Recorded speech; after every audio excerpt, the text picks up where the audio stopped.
안녕하세요. 숭실고 1학년 내신 경향 분석을 맡은 베이스캠프 강사 오준호입니다.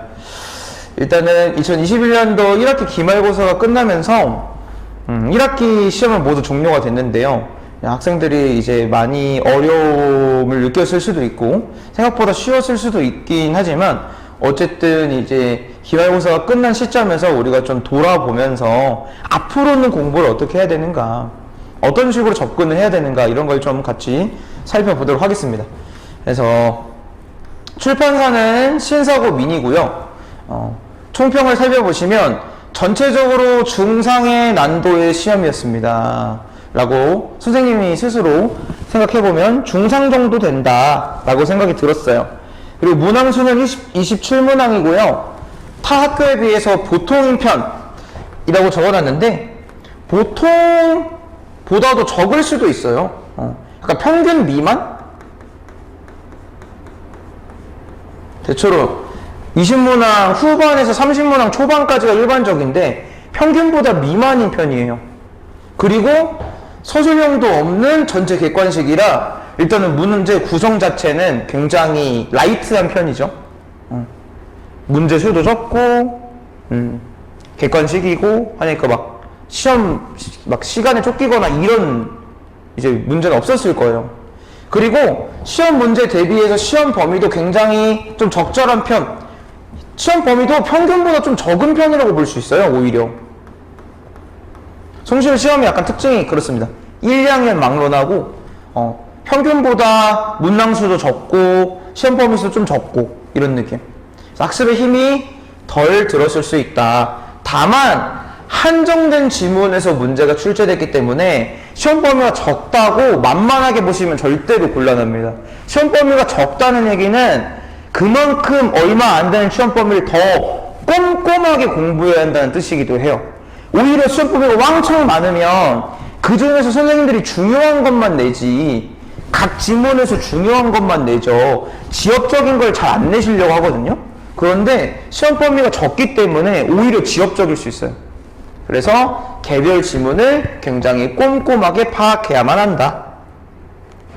중간고사하고 유사했어요. 대체로 많이 바뀐 점이 없었습니다. 그래서 중간고사 시험 한번 보고 중간고사 시험의 구성대로 공부해본 친구들이라면 아마 바뀐 적 거의 없네? 하고 좋아했을 수도 있어요. 다만 모의에서 문법 문제가 출제됐다는 점이 주목할 만한 점이었다는 거 넘어가겠습니다. 출제 영역 보시면요, 출제 영역 되게 굉장히 라이트한 편입니다. 그래서 교과서 작품, 학습활동 작품, 교과서 시 하나, 교과서 소설 하나, 교과서 희곡 하나, 그리고 나머지는 이제 모의 작품 몇 개, 그리고 나머지 모의 문법들. 그러니까 문법에 굉장히 비중이 높았어요. 문법의 비중이 굉장히 높았고, 왜냐면 모의 문법도 내고 교과서 문법에서도 22번부터 27번까지 출제됐기 때문에 사실상 19번에서 27번까지는 범위는 다르지만 싹 다 문법이었어요. 그쵸? 그거 문법 문제가 굉장히 많죠. 문제수가 27문제밖에 안 되는데 모범 문제가 8문제니까. 그쵸? 그거 굉장히 많죠. 그래서 문법에 1학기 기말고사 시험은 문법의 포커스가 좀 잘 맞춰져 있어야 된다. 보겠습니다. 그래서 고난도 문제를 좀 살펴볼게요. 이제 6번은 나에 대한 설명으로 적절하지 않은 거 이렇게 나와 있는데, 이 나는 이제 고려 소교 중에 하나인 가실이입니다. 아까 앞에서 학습활동 문제라고 했었던 고려 소교의 가실인데, 쌤이 이게 생각보다 굉장히 고난도 문제라고 실어놨지만 쌤이 생각하기엔 난도가 높지 않아요. 근데 왜 이거를 고난도 문제로 선정했느냐? 정말 아쉬운 부분이 있어서. 여기 보시면 적절하지 않은 걸 고르라고 했는데, 일단은 답부터 말씀드리면 답은 일단 1번입니다. 각 연마다 후렴구를 사용하여 주제의식을 드러내고 있다. 근데 우리가 고려 소교 특징을 살펴보면요, 고려소교라는 장르 자체의 특징이 1. 대체로 분연체이다.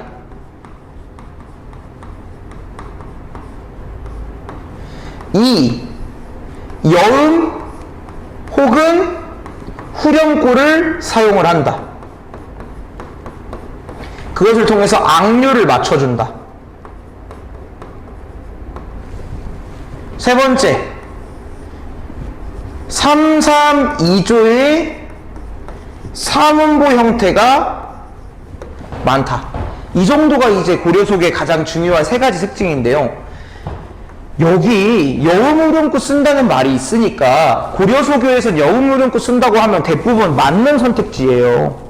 근데 몇 번이고 고려소교의 중요한 특징 중에 하나라고 몇 번이고 말씀드렸지만 여음후렴구는요 전혀 주제하고는 관련이 없어요. 왜냐? 대체로 우리가 고려소교를 해석할 때 여음후렴구는 아예 해석하지도 않는 경우가 대부분입니다. 얘는 대체로 해석도 안 해요. 대체로 해석을 안 하는 부분에 어떻게 주제와 관련이 있을 수 있습니까? 그쵸? 그런데 이거 후렴구를 사용하여 주제의식을 드러내고 있다. 당연히 틀린 선택지죠. 정말 이런 문제를 틀리는 친구들은 좀 많이 아쉽습니다.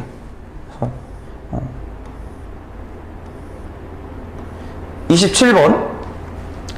자, 얘는 이제 문법 문제 중에서 문법 문제도 대체로 개수는 많았지만 난이도는 평이했어요. 근데 그 중에서 가장 어렵고 아마 대부분의 친구들이 틀렸을 만한 문제를 가져왔습니다. 이건 정말 좀 많이 틀렸을 수 있어요. 이거는 이제 선생님이 생각하기에 이제 등급을 나눠버릴 수 있는 그런 문제라고 생각합니다. 보겠습니다. 피동이에요, 피동. 피동 표현은 뭐냐? 주어가 어떤 행위를 당하는 걸 피동 표현이라고 그래요. 주어가 어떤 행위를 당함. 그치? 이걸 적절하게 사용하면 화자나 필자의 의도가 잘 반영된 담화를 구성할 수 있다. 하지만 부정확하거나 부적절하게 사용하면 의도를 효과적으로 드러내기 어렵다. 대표적으로 뭐가 있냐? 이중 피동 표현을 사용하는 게 있습니다. 그러면 우리가 피동 표현을 만드는 방법을 생각을 해볼게요. 피동 표현 만드는 방법. 첫 번째 뭐가 있냐? 첫 번째, 피동 전미사를 사용하는 방법이 있어요.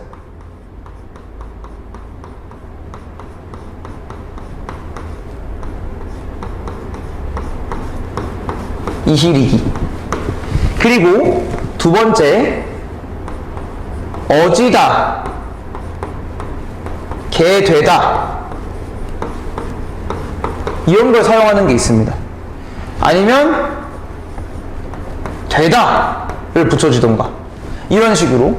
근데 이런 표현들을 두 개를 같이 사용하면 이중표현이라고 그래요. 두 개를 같이 사용하면. 그래서 우리가 선생님이 피동 표현 문제가 나왔을 때는 단어, 이 동사의 원형을 잘 생각해 보라고 그랬어요. 기본형. 동사의 기본형. 그러면 기본형을 생각하면서 분석을 한번 해볼게요.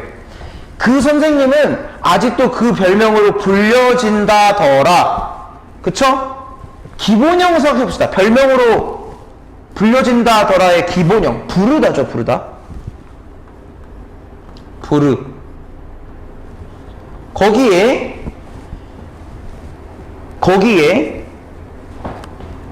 지금 보니까 불리어잖아요. 그쵸? 불리다가 돼야 돼요. 그래서 이가 붙은 거죠. 그치? 불의. 그치?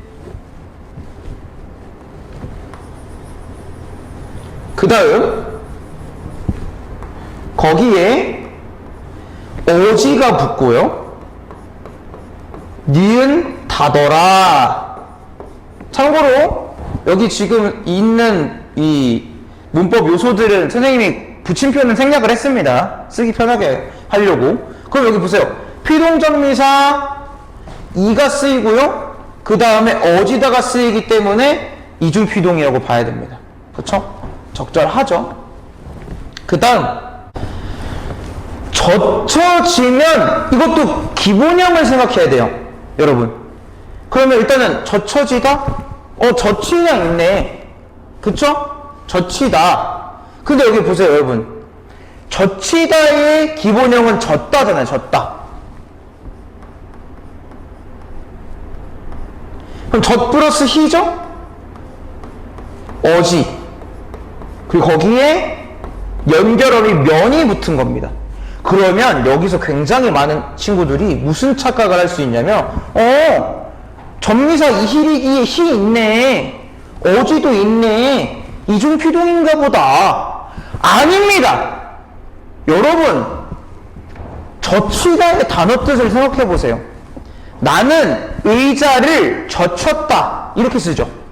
나는 의자를 젖혔다. 그러면 내가 주어잖아요.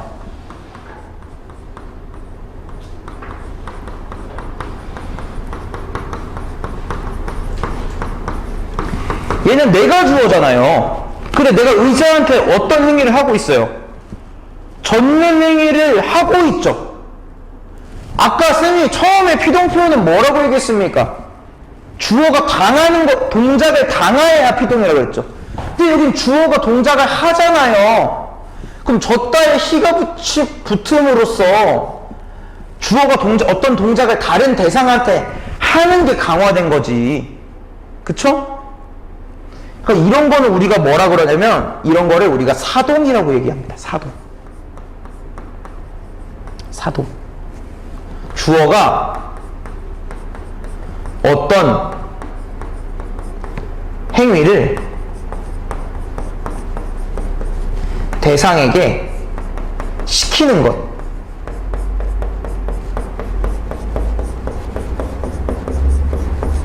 그쵸? 이걸 사동이라 그래. 근데 사동에도 아까 피동에도 피동 전미사가 쓸 수 있듯이요, 사동에도 사동 전미사가 쓸 수 있어요. 어떻게?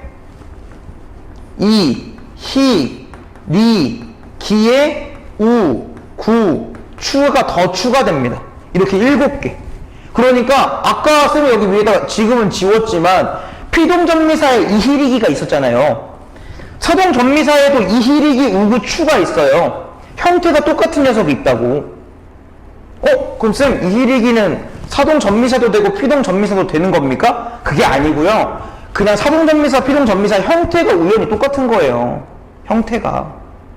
우리 먹는 사과 할 때 사과랑, 사과해요 할 때 사과랑 뜻이 달라도 형태가 똑같듯이 얘도 뜻이 다르고 형태가 똑같은 겁니다. 그럼 어떻게 구별합니까? 그냥 누가 그냥 이희리기만 써놓으면 구별 못하죠. 누가 이희리기만 써놓고 이게 뭐냐고 물어보면 구별 못해요. 뜻으로 구별해야 됩니다. 아까 말했잖아요. 피동 표현은 당하는 거다, 사동 표현은 근데 시키는 거다.